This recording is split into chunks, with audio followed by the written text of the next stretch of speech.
Rose looked at the clock on the living wall and decided that she had to get him out to his car before Anita came home. She decided that she'd put him in the back seat of his car and let him nap until it was time to go.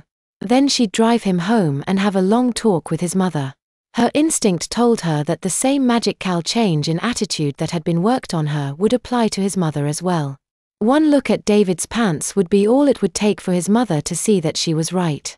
With her help, they could set up housekeeping together immediately.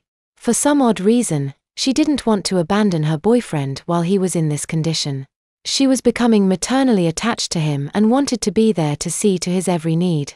She didn't know why or how it had happened, but she wasn't unhappy with the change. It was easy to see that David would be happy with the arrangement too. His eyes had taken on the vacant, serene look that she saw in baby's eyes when she took care of them. As he lay quietly in his crib, he thought he could hear Rose and David making love again on the living room floor. David's moans of pleasure came through the walls as if they were made of tissue. Silent tears of regret leaked from the corners of Howard's eyes as he realized that he might never know the pleasure of taking a woman again with his penis. "My cock is only a baby's little wee-wee now and only fit to pee in my diapers," he thought desolately. He fell asleep without even bothering to spit out the pacifier that was still between his lips. It had become part of his everyday world, and besides, sucking on it gave him a strange sense of contentment that counterbalanced his sorrow over his loss of manhood. Rose got up from the couch and dressed herself, then dressed David and took him out to the car. As a precaution, she took his car keys and put them in her pocket. She couldn't afford to let him drive home in the condition he was in. Obviously, she would have to take charge of him. Her mother had dropped her off at Anita's house earlier that evening and had been told that David would drive her home. David fell asleep immediately in the back seat of his car after she bedded him down. She locked the doors of the car and left him slumbering like a baby while she went back into the house. After about an hour, Anita came home with her friend Fran. They paid her and asked her how little Bree was, and she told them he was asleep.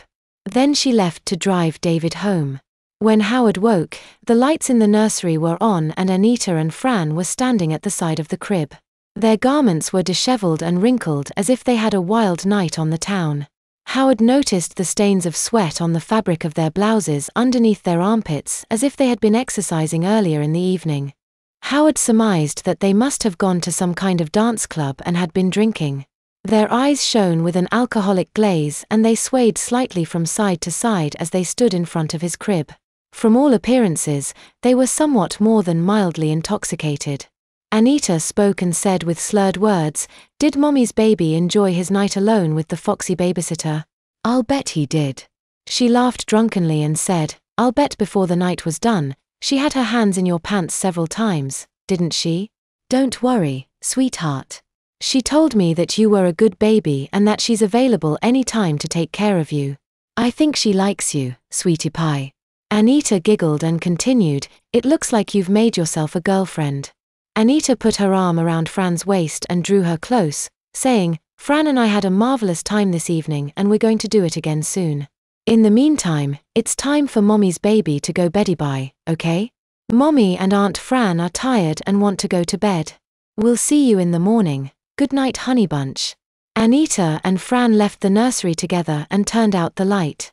Howard fell back into a deep slumber almost immediately. Sometime during the night, Howard was awoken by the noise of what appeared to be the sound of women giggling and groaning, but the noise abated almost the minute he became aware of it and his drowsiness prevented him from listening for more noises before he fell asleep again.